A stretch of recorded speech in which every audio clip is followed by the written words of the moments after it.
Prince, outrageous, iconic, unbreakable.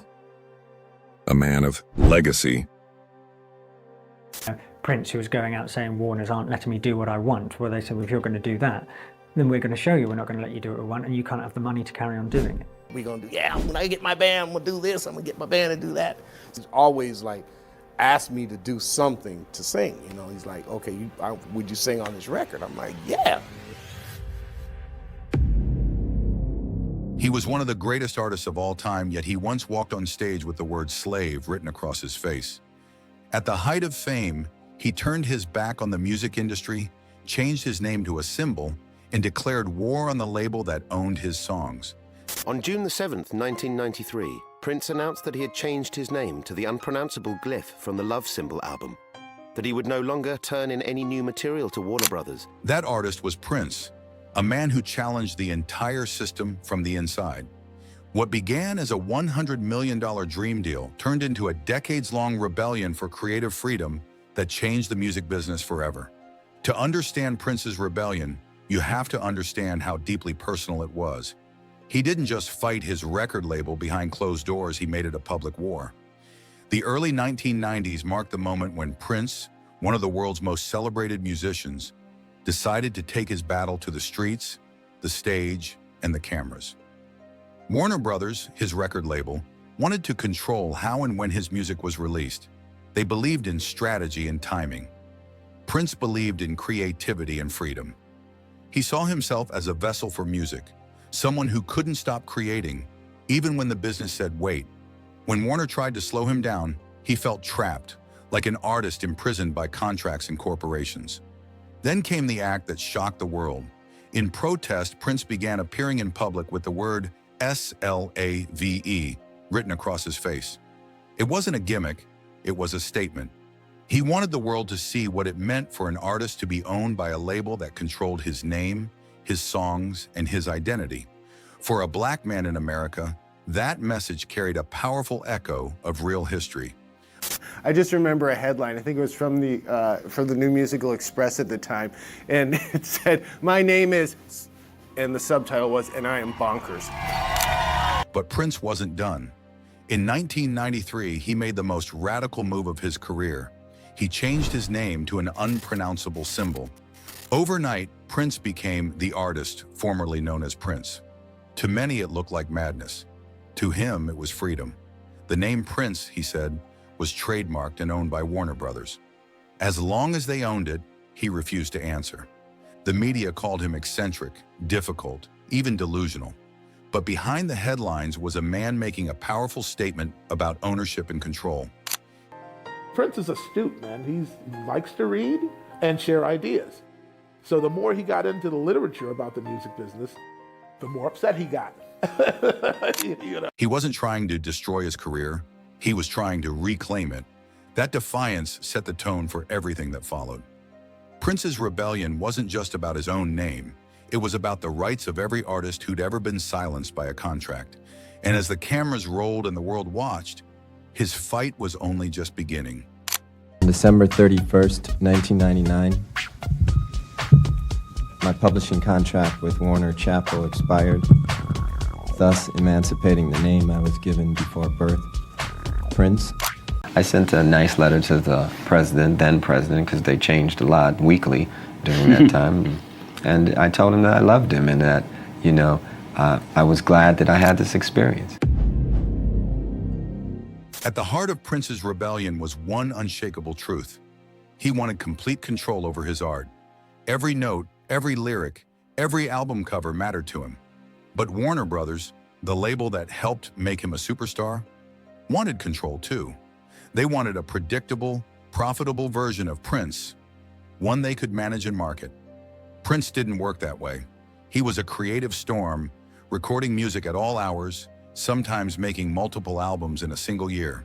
To him, music was energy. It had to be released while it was fresh. Warner Brothers disagreed. They insisted that releasing too much would confuse the market. They wanted one album a year, carefully packaged for maximum sales. For Prince, that was suffocating.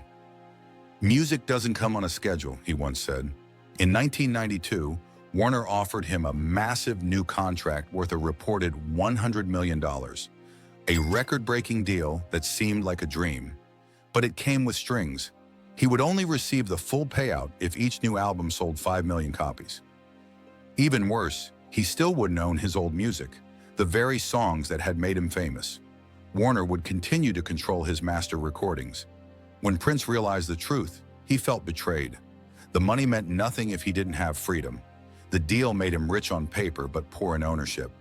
If you don't own your masters, he warned, your master owns you. This realization lit the fire that drove his next moves. The word slave across his face, the name change, the public outbursts weren't signs of madness, they were acts of resistance. Prince understood something most artists didn't, that the music industry wasn't built for musicians, it was built for corporations. As the media mocked him and Warner tried to silence him, Prince began planning his escape. The man who had once filled stadiums was now at war with the very system that had built him. But behind the chaos was a vision. Prince wanted to build a new way for artists to create, own, and share their work on their own terms. And that vision would soon push him to do something no superstar had ever done before. My name is very spiritual to me. It has a great deal of spiritual meaning, and one day maybe I'll hear a sound that will best. Before the rebellion, there was trust. When Prince first signed with Warner Brothers in 1977, he was only 18, a quiet musical prodigy from Minneapolis with an incredible gift. The label believed in him. They gave him complete control over his debut album, something almost unheard of for a teenager.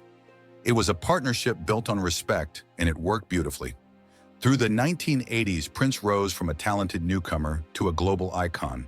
Albums like 1999, Purple Rain, and Sign of the Times made him one of the most creative and unpredictable forces in music.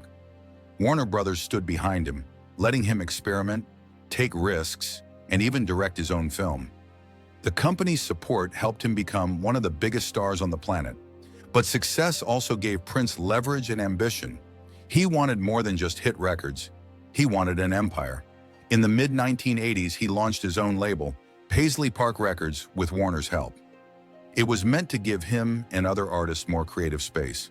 For a while, it worked. Prince was releasing bold, genre-bending music and helping other acts find their voice. Then came the shift. By the early 1990s, the label's leadership changed. The new executives cared less about art and more about numbers. They started questioning Prince's choices, calling his projects too weird or too risky. They wanted hits that sounded safe and familiar. The tension grew, and by 1994, Warner shut down Paisley Park entirely. The partnership that once nurtured Prince's genius had turned into a cage. Losing Paisley Park felt like losing part of himself. That betrayal was the final push. The young man Warner had once trusted had become their loudest critic.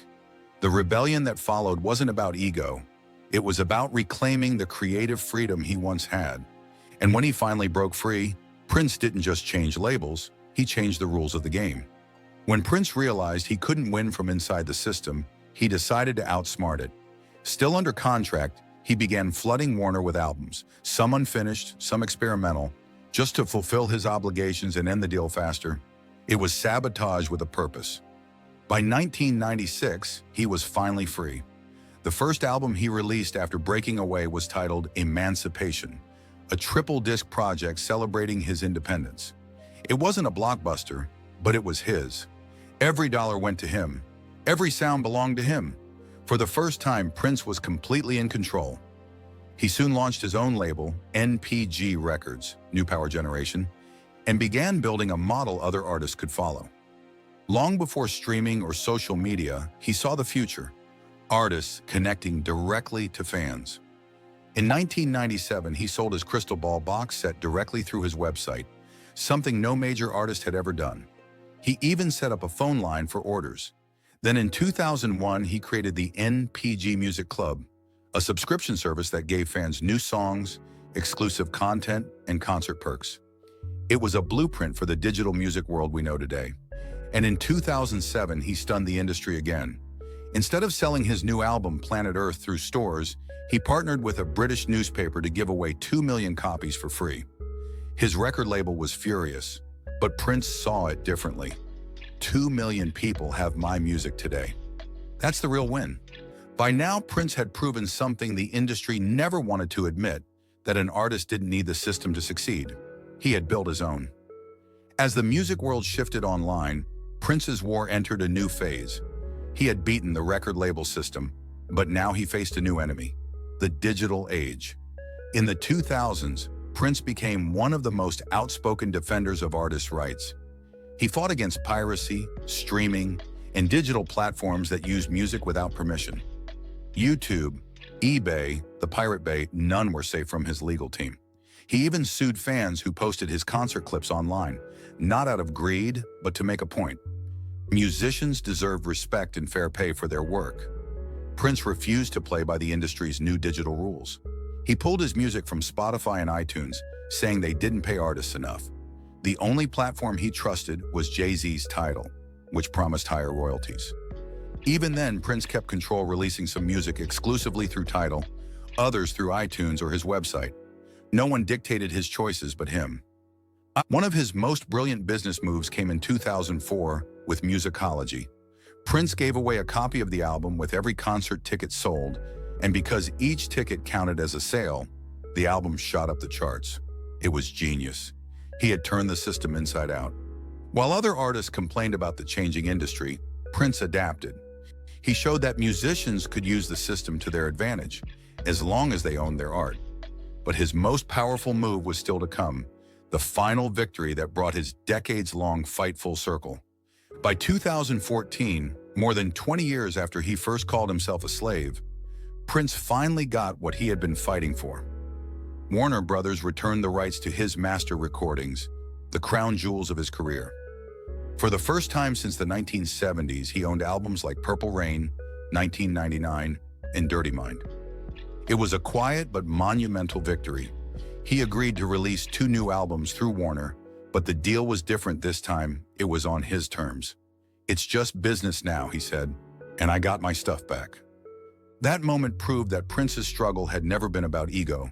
It was about justice. He showed that artists could take back what was theirs if they had the courage to fight. His story became a blueprint for musicians everywhere, from Taylor Swift to Kanye West, who later echoed his words about owning masters. Prince spent his final years continuing to challenge the system, refusing to let the digital world exploit his work. Even after his death in 2016, his estate fought to protect his catalog and keep his legacy pure. He had spent decades being mocked for his defiance, but in the end, he was right. The same industry that once dismissed him now celebrates him as a pioneer of artist independence. Prince didn't just make music, he changed the way music is owned, sold, and valued. And long after his final bow, one truth remains. He never stopped fighting for freedom, and in the end, he won.